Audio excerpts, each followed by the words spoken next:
স্বপ্না আসছে? ড্যানি, স্বপ্না আসছে?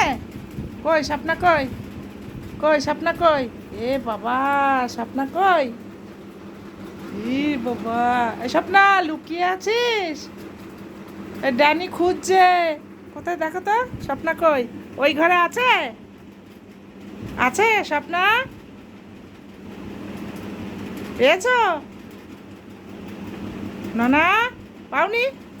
আর ডাকো, স্বপ্নাকে ডাকো। এই স্বপ্না বাড়ি আয়, ড্যানি খুঁজে বেড়াচ্ছে তোকে। এই তো স্বপ্না, এই যে লুকিয়ে আছে এখানে। এই যে দরজার পেছনে। এই যে হ্যাঁ। এ বাবা, স্বপ্না কোথায় গেল ড্যানিকে না বলে? এখন ড্যানি খুঁজে বেড়াচ্ছে। কি হবে? কোথায় গেল শোনো?